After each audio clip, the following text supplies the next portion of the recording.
ერთ-ერთი ინსტრუმენტი არის პროპაგანდა და ჩვენ ხედავთ იმას, რომ თავად ეს პროპაგანდა არ მუშაობს, სხვადასხვა კვლევა აჩვენებს, რომ ქართული ოცნების მომხრეებსაც კი არ ჯერათ იმ პროპაგანდის, მაგალითად, რა ვიცი, იმისი, რომ ევროპა არის საშინაო დღეში და ეხლა მაგალითად წინა კვირას ვკითხულობდი ტელეკომპანია იმედმა გამოაქვეყნა ესეთი პროპაგანდისტული ახალი ამბავი, რომ გერმანია არის კრიზისში და მე უყურებდი ამ ძირითადად იქ არის ხოლმე ასე იმედის ვებგვერდზე, თუ რაც Facebook გვერდზე ხარდამჭერი რაღაცა კომენტარები და ამას არ ქონდა არც ერთი მხარდამჭერი კომენტარი. ანუ უბრალოდ დაცინოდა ამ ახალ ამბავს, რომ აი საწყალი გერმანელები მაგრამ მე რესურსას ხამელმა პროპაგანდაში იგივე იმედი ახსენეთ და გადაცემებსაც იწყებენ, უფრო ილია ანტიდასავლური. არ შორის ეგეთივე გადაცემა პოსტივიმაც გააკეთა და ხა მე გავიცე რას ვაკვირდებოდი, მაინც დიდი გამოხმაურება ამას არ ქონია.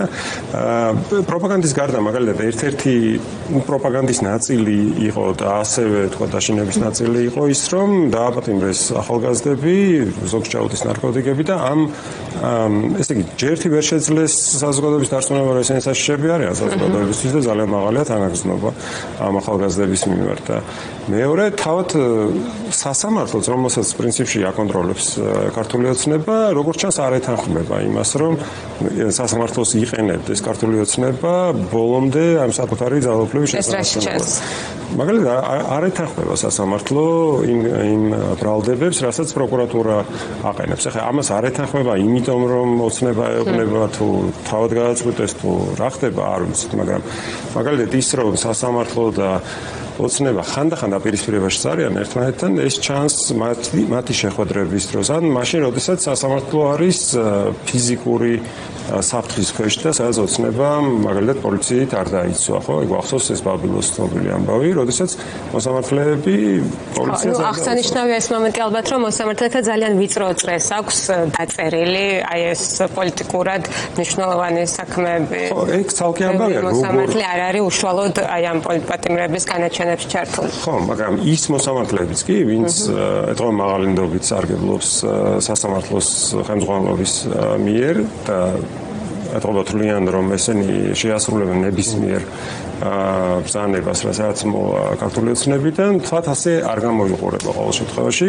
მაგალითად, მაშინ, როდესაც გამოუშვეს გიორგი ახობაძე, თედო აბრამოვი და ხა ნიკა კაცია, ძალიან დიდი დარტყმის ქვეშ დააყენეს პოლიცია, იმიტომ რომ ხა გამოჩნდა, რომ პოლიციას აქვს ჩადენილი სავარაუდო დანაშაული, მათ ჩაუდეს ნარკოტიკები ამ ადამიანებს და სასამართლოს გადაწყვეტილება შეიძლება გახდეს საფუძველი ნებისმიერი შემდეგი ხელისუფლების ხელში საფუძველი იმისთვის, რომ დაიწყოს გამოძიება ამ საქმესთან დაკავშირებით და მე გაირკვეს, რომ მარახალ პოლიცია იყო ჩარეული ამაში, არამედ პოლიტიკური ხელმძღვანელობა, იმიტომ რომ პოლიცია არ იღებს. უბრალოდ ქართული ოცნება თავად ვეწყდეთ, რომ დარტყმის ქვეშ დააყენოს, მათ შორის პოლიცია, ასეთ შეიძლება აღწეროთ ეს ვითარება. შემისთვის მისი მსახურების ბედი მნიშვნელოვანი არ არის. გებუაძეც უცებ გაქრაბა თუ მიდან როგორც შევიტყვეთ. გებუაძე კი არა ხარება და რამდენი ადამიანი ესეთი შეესწირა ამ რეჟიმს. თუ ესეთი გადაწყვეტილება მიიღეს, რომ თავისი პოლიცია, უბრალოდ პოლიციელების ნაწილი, რომლებიც გარკვეულფასი აქვს ამ ყველაფერს. დააყენეს, ეს ნიშნავს, რომ მათ უარი თქვეს სხვა სტრატეგიაზე, რის გამოც დაიჭირეს საერთოდ ეს ადამიანები, ხო? ანუ ეს ხალხი ხო არ დაუჭერია, იმისთვის ხო არ დაიჭირეს, რომ მე პოლიცია დაეყენებინათ დარტყმის ქვეშ.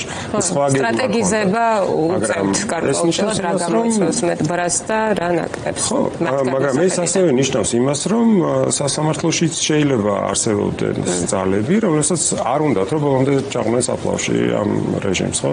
რა ვიცი, მე რომ ვიყო მოსამართლე და ჯერ ჩემ მომავალზე ფიქრობდე და სასამართლოში შიგნით და მე ზოგადად მომავალზე, ხო? იმიტომ რომ შეიძლება დაამასანქცირონ და საერთოდ ვერსად ვერ წავიდე საქართველოს გარეთ. რა უნდა იყოს ის ფასი, რაც შეიძლება რა დამიხადოს ოცნებამ, მე ვერ ხვდები. ალბათ ბევრი ფული რა უნდა იყოს. ვერ აძლევს ამ ბევრ ფულს, მაგრამ ეს არ მოუდგენელია ეს, მაგრამ რავი არის ხოლმე ადამიანები. ამ ეს შეხედეთ მოსამართლეების ძალიან პატარა ჯგუფია. რო გადავხედოთ მათ შორის მათ განათლება განათლებას რა სტატუსისთვისაც დღეს აქვთ მათი გადმოსახედიდან მიღწეული ვიღაცისთვის ეს არის მაქსიმუმი ცხოვრებაში რასაც შეიძლება მიაღწიოს მათი გადმოსახედიდან რაღაც მოსამართლეობის ასისტენტობიდან გაურკვეველი განათლებით დაწინაურებული ადამიანებისთვის დღეს რა მდგომარეობაც აქვთ ალბათ ეს ყველაფერი სასამართლოზე ზოგადად ესე ვერ განვაზოგადებ იმ დროს შიგნით არის სასამართლოში ხალხი რომელიც აშკარად ფიქრობს მომავალზე არის ხალხი რომელსაც ეს მოსამართლეები ელაპარაკებიან და ხო ნუ ყოველ შემთხვევაში რეჟიმი როცა უფრო თვალსაჩინოდ შეირყევა სულ უფრო მეტი ასეთი ადამიანი გამოჩნდება ვინც მას ბოლომდე თავს არ შეწირავს ხადია ეს ასე ხდება ხო ფას გააჩნია ხო თავად აი ვისაც კლანს ეძახიან იმათაც არ მგონია რომ აწყობდეთ რაღაც აი ამ ფასად ესეთ რაღაცების წასვლა და გასაგებია რომ ზოგიერთი მოსამართლე აშკარად რაღაცა სადისტურ რაღაცა ბნებებს გვაჩვენებს ანუ ეს არ არის უბრალოდ დავალება ხო აი მაგალითად როცა ნინო გალუსტაშვილი სპეციალურად წელავს შესვენებას განაჩენის გამოცხადების წინ ეს უბრალოდ მე მგონია რომ არის რაღაცა აი შინაგანად უნდა იყოს სადისტი იმისთვის რომ ესეთი რამე გააკეთო იცი გაწყობილება რა არის გელოდება 11 ადამიანი რომ გამოუცხადო განაჩენი მათი ახლობლები და გადიხარ შესვენებაზე და საათზე მეტხანს აკეთებ ამას მეორე მოსამართლე პარალელურად თამარ ჭედლიშვილი მას დადებითი გადაწყვეტილება ხავში ხო გამოტანილი იკაკაციასთან დაკავშირებით და ისიც კი ამას აკეთებს ისიც ამბობს რომ აი ხა მე არსად არ მეჩქარება და ნანა გამოაცხადებ და რაღაც მომენტში ხალხი ხდება რომ იკაკაციას გამოუშვებენ და ისეულება რომ მას თქო რატო ზეიმობთ ხა მე მანამ არ ვიტყვი მანამდე განუცნაურები